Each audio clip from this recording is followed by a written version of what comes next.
2008년 2월 27일 미국 캔자스주. 똑똑. 자기야, 루트로 밥 나왔어. 근데 언제 나올 거야? 한 내일쯤 나갈게. 35세 여성 팸 베브콕은요. 2년 동안 화장실에서 그것도 변기에 앉아서 생활하고 있었습니다. 뭔데 왜 거기 살아요? 이 황당한 사건의 시작은 2006년. 평소처럼 알콩달콩 시간을 보내고 있던 두 사람. 그런데 나 잠깐 화장실 좀. 무슨 일인지 여자친구 팸은 화장실에서 통 나올 생각을 안 했습니다. 몇 시간, 아니 며칠이 지나도 말이죠. 어떻게라도 좀 데리고 나와야 되는 거 아닙니까? 계속 거기에 뭐 음식 주고 그런 것보다. 뭐 비단 화장실이 아니라 어떤 방에만 2년 동안 있다고 해도 그래도 못 힘들죠. 견딜 상황인데 2년이나 지나고서야 사태의 심각성을 느낀 남자친구 코리는 신고를 했습니다. 참 둔하시네요. 한 1년 있다 나올 줄 알았는데 2년씩은 좀 너무 심한 거 아닌가. 갑자기 어느 날 무슨 계기로 심각성을 느꼈는지 그게 더 궁금한데요. 출동한 경찰들은 정말 경악을 금치 못했습니다. 이럴 수가! 이 변기랑 몸이 붙어버렸잖아. 변기와 한몸 생활 2년 만에 엄청난 욕창이 생겨 피부가 변기에 쩍 달라붙었습니다. 결국 변기를 드러냈고요. 살점을 분리하기 위한 수술까지 했다고 합니다. 어우 아파. 근데 왜 그랬을까요? 왜 거기? 처음으로 인간적인 반응이 나왔는데 왜 그랬을까요? 진짜 궁금한 거 처음 봤어요. 네, 오늘 처음으로 궁금해요. 경찰 조사에 따르면 여자친구 팸은 어렸을 때 부모님에게 받은 학대로 외출을 두려워하는 일종의 공포증이 있었다고 합니다. 근데 그게 남자친구 화장실에서 갑자기 공포증에 휩싸여서 그랬던 게 아닐까 하고 추측만 할 뿐입니다. 한편 남자친구 코리는 난 뭐 여자친구의 선택을 존중했을 뿐이에요 라고 말해서 주변 사람들을 당혹해 했다고 합니다. 2018년 4월 중국 후베이성 북부 샹양의 한 시내버스 안. 아줌마 괜찮아요? 머리에서 피가 많이 나요. 자, 이렇게 사람들이 놀란 이유. 평범해 보이는 중년 여성의 머리에 정원용 전지가위가 꽂힌 채 아주 태연스럽게 앉아 있었기 때문이죠. 왜 뭐야? 아니 머리에 가위를 왜요? 아니 진짜 이거 싫어해요? 아니 진짜 이거 싫어해요? 그녀의 연기가 그녀를 이렇게 만든 건 아니었을까. 아니라고 몇 번 얘기했는데 내리셔는 맨날 그렇게 끝나는 거야. 가위를 머리에 꽂은 주인공은요. 57살의 쉔 샤오잉 씨입니다. 그녀는 그날 마당에서 마호가니 잎을 수확하고 있었어요. 그런데 손이 닿지 않자 긴 대나무에 전지가위를 묶어서 따려고 했습니다. 그때 대나무 장대 끝이 톡 부러지면서 대나무에 묶여있던 가위가 그대로 수직 낙하. 샤오잉의 머리에 팍 꽂혀버린 것입니다. 그런데 더 황당한 건 샤오잉은 심각한 통증을 느끼지 않았다고 합니다. 아, 그게 가능해요? 그래서 일단 가족을 불렀는데요. 안타깝게도 아무도 없었습니다. 네. 택시도 잡히지 않자 그때 바로 온 버스를 타고 병원으로 향했던 겁니다. 그렇게 무려 1시간이나 걸려 병원에 도착. 아이고. 환자분 괜찮아요? 왜 누우세요. 간호사 빨리 와 빨리. 당시 그녀의 머리엔 거의 4cm에 가까운 가윗날이 박힌 상태였습니다. 두 번에 걸친 수술 끝에 성공적으로 가위를 제거한 샤오잉. 아무도 믿지 않겠지만 저는 2번 산 거나 마찬가지예요. 라며 그녀는 끝까지 태어냈다고 합니다. 대박. 1960년 영국 런던 북부 배드퍼드셔에 사는 9살 소년 크리스 로빈슨. 심장 수술을 마친 크리스에게 언젠가부터 하나 둘 이상한 일들이 생기기 시작했습니다. 임사 체험에 유체 이탈을 겪기까지. 심지어는 꿈에서 미래가 보이기 시작했습니다. 예지몽 같은 거예요? 이 사람의 예지력은 40즈음에 급상승합니다. 1993년 어느 날엔 하늘을 가르던 2대의 제트기가 크게 충돌하는 아주 불길한 꿈을 꾸게 되는데요. 그래서 그는 에어쇼의 주최자에게 전화를 걸었습니다.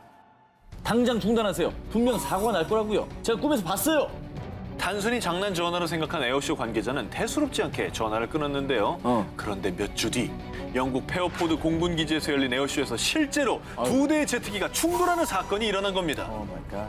게다가 4년 뒤인 1997년 8월엔 고 다이애나 왕세자 빈의 사망까지 예언하자 크리스는 자신의 능력에 더 큰 두려움을 느끼게 됐습니다. 이상하다. 결국 고민 끝에 초능력자들의 실체를 벗겨낸다는 애리조나 주립대학교 심리학 교수 게리 슈왈츠 박사에게 제 초능력을 테스트받고 싶습니다. 라는 메일을 보냈습니다. 그 뒤 게리 슈왈츠 박사는 크리스와 함께 약 열흘간 호텔에서 투숙하며 그의 예언 능력을 검증했는데요. 모든 테스트를 완벽하게 통과한 크리스. 그런데 크리스의 표정은 어딘가 불안해 보였습니다.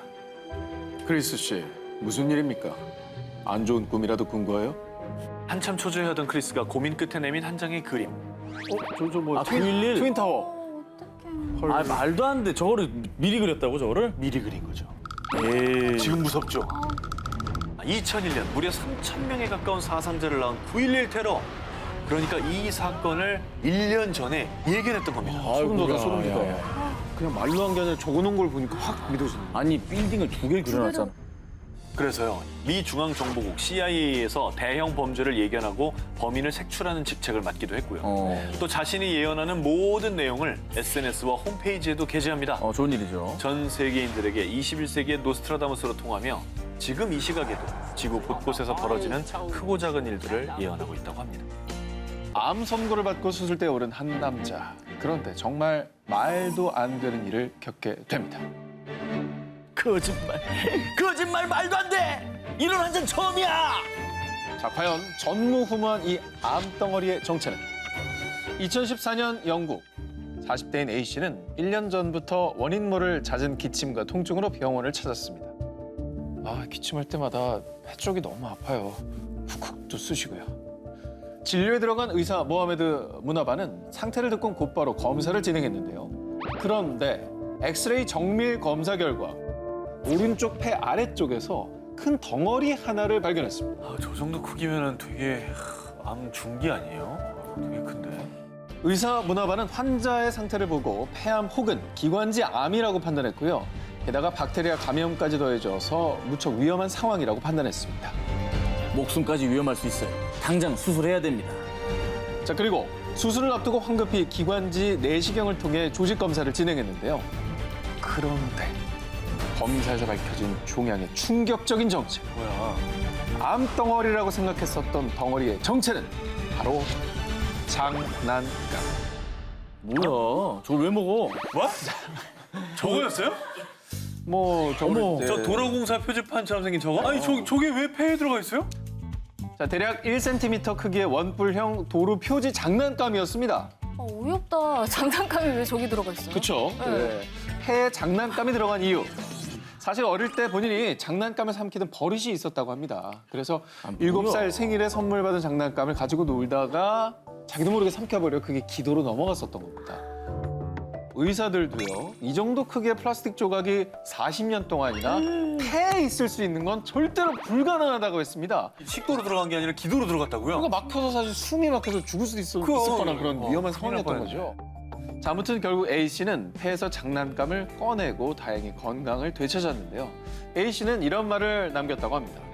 좋게 생각하면 이번 일을 어릴 때 잃어버린 장난감을 다시 찾게 됐다는 겁니다. 우리 아이가 없어졌어요. 납치당한 건 아닐까요? 우리 애 좀 제발 찾아주세요.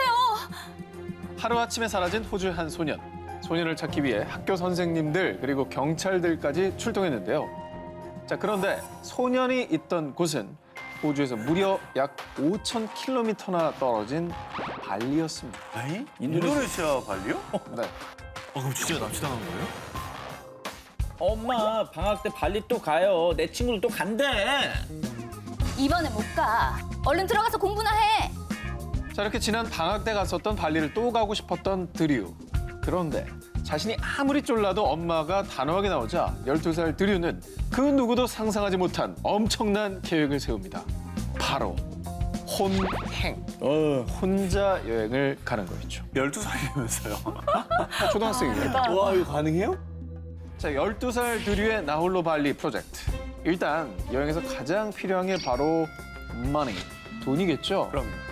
아주 그래서 대담하게 드류는 엄마의 카드를 슬쩍 하는 데 성공합니다. 와. 숙소 어디 보자. 바다가 보이는 여기가 좋겠네. 오션뷰 죽이는데. 자, 이렇게 항공권은 물론 고급 리조트까지 예약 완료. 그리고 대망의 D-Day. 드류는 책가방 속에 수영복까지 싹 챙겨놨고요. 그 길로 학교 가는 척하면서 곧바로 기차를 타고 공항으로 직행. 자, 누가 상상이나 했겠습니까? 정말 아무 의심도 받지 않고 무사히 비행기에 탑승했고요. 시드니에서 퍼스 공항으로 간 다음 6시간 뒤 인도네시아 덴파사르 공항에 홀로 도착한 겁니다. 안녕하세요, 고객님. 그런데 혹시 혼자 오신 건 아니시죠? 아니요. 저희 누나가 곧 올 거예요. 자, 그리고 본격적으로 시작된 Let's Party, 드리우스 타임. 에메랄드 바다에서 헤엄도 치며 자유를 만끽했습니다. 한편 드류의 집은 한바탕 난리 중이었습니다. 난리 났겠죠. 자, 드류가 학교에 오지 않았다는 연락을 받고 엄마 엠마는 곧바로 경찰에 실종 신고를 했는데요. 그런데 저 아드님이 지금 발리에 있는데요? 어떻게 알았어요? 자, 아니, 뭐 어떻게 카드 사용 문자 이런 거 날라온 거 아니에요? 바로 인증샷 때문이었습니다. SNS. 주변 친구들에게 자랑하기 위해서 드류가 SNS에 샵 발리 혼영, 샵 인생 뭐 있나 발리 여행 중인 사진과 동영상을 인터넷에 올려버린 겁니다. 진짜 내 아들이 저렇게 몰래 해외여행 갔으면 정말 네. 너무 진짜 황당했을 것 같아. 황당하죠. 황당하면서도 좀 비특하지 않을까? 이게 득이야? 혼자 이 대단한데. 다음에 꼭 저런 애 나와서 당해주세요. 다음에 뉴욕 가면 갔다 와. 아빠 편하게 좀 갔다 와라. A lot of trouble next time. Wish you all the best. 최근에 한 남성이 SNS에 올린 장문의 편지가 온라인에서 큰 화제가 됐습니다. 진심으로 용서를 구하기 위해 이 편지를 씁니다. 17년 전 햄 때문에 이 호텔 출입을 금지당했거든요. 햄 때문에 왜요? 먹는 거? 먹는 햄? 그렇죠. 먹는 햄. 먹는 햄. 먹는 햄 때문에. 네. 정말 이거 실화냐 싶은 이 사건인데요. 17년 전으로 거슬러 올라갑니다. 2001년 캐나다 빅토리아에 출장을 온 닉 버칠. 그는 이곳에 있는 지인들에게 선물하기 위해 고향인 헬리팩스의 지역 명물 페퍼로니 햄을 바리바리 싸왔습니다. 그런데 예상치 못하게 그가 묵는 이 호텔 룸에 냉장고가 없었습니다. 그래서 닉은 햄이 상하지 않게 창가에 햄을 올려놓고 잠깐 산책을 나갔고요. 잠시 후 호텔로 돌아왔는데요. 그런데 야 너네 다 뭐야? 아이 싹 꺼져! 아이. 이게 웬일입니까? 갈매기 테러를 당하고 만 겁니다. 수십 마리의 갈매기가 작은 창문 틈으로 들어와 자신이 외출한 5시간 동안 햄을 아주 씹고 뜯고 맛보고 잔치를 벌이고 있었던 거죠. 파티네 파티. 완전히 갈매기 파리 타임이네요. 그래서 호텔 방에는 갈매기 깃털에 갈매기들의 덩까지 사방팔방 도배가 돼 있었습니다. 진짜 난장판 그 자체였죠. 하지만 가까스로 수십 마리의 갈매기들을 밖으로 내보낸 닉. 이때 닉이 맞은 두 번째 참사, 헤어드라이어 전선에 발이 걸려서 헤어드라이어가 욕조에 풍덩 빠졌는데 이때 헤어드라이어가 물에 닿으면서 합선이 돼서 정전 사태까지 맞은 겁니다. 잠깐만 미스터 빈이에요? 그러니까 거의 그런 느낌이죠. 거의 그런 느낌이잖아요. 왜 영화 봤던 걸 얘기를 하는 거야? 아니야. 하지만 17년간 진심으로 참회의 시간을 가진 닉. 결국 편지로 용서를 구하고 호텔 예약을 다시 시도한 건데요. 자, 그래서 과연 어떻게 됐냐고요? 닉 씨의 호텔 출입금 지령을 해제합니다. 이젠 호텔에 햄을 보관할 냉장고가 설치됐거든요. 1987년 뉴질랜드의 11살 소녀 리사 리드는요. 청천벽력 같은 진단을 받게 됩니다. 뇌종양입니다. 근데 위치가 너무 안 좋아요. 수술한다고 해도 살 확률은 5% 정도밖에 안 됩니다. 하늘이 돕기라도 한 걸까요? 다행히도 시신경을 누르고 있던 뇌종양을 제거할 수 있었습니다. 그런데 선생님, 앞이 새까매요. 왜 이런 거죠? 안타깝게도 뇌종양을 제거하면서 그녀의 시신경이 크게 손상된 겁니다. 아유. 그렇게 하루하루 시력이 떨어지다가 결국 3년 뒤엔 시각장애인 판정을 받게 됩니다. 그런데 10년 뒤인 2000년 11월 15일 24살이 된 리사 리드는 또다시 일생일대의 사건을 겪게 됩니다. 자신의 안내견 아미에게 굿나잇 키스를 하고 일어나려는데 균형을 잃고 테이블 모서리에 쿵 하고 머리를 부딪히고 만 겁니다. 한두 번도 아니고 내가 뭐 이렇지. 그런데 다음 날 아침 그녀는 깜짝 놀라고 맙니다. 보인다.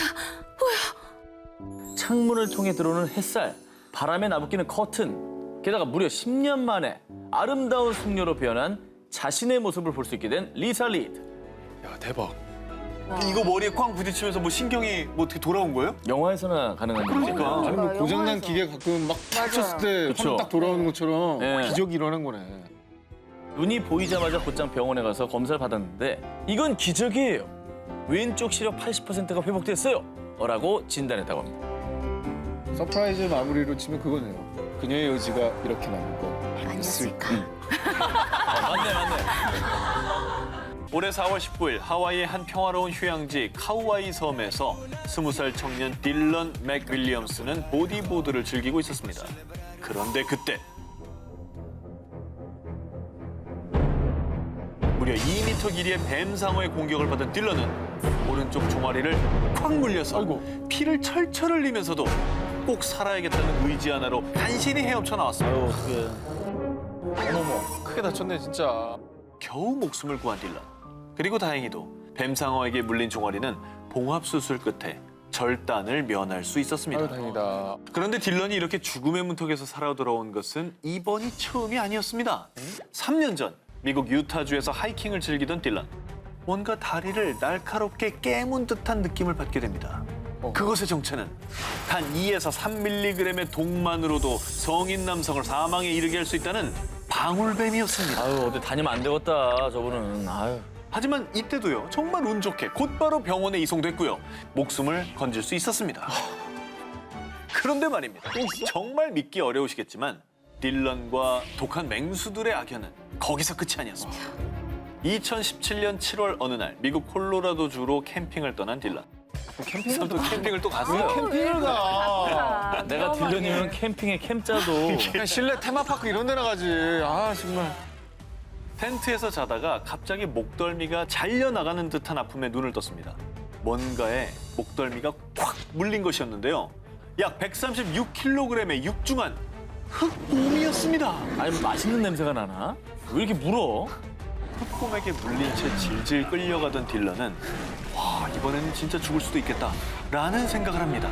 그래서 그때 필사적으로 택한 방법이 이겁니다. 손가락으로 콱 찌른 거죠. 눈을! 흑곰의 눈을!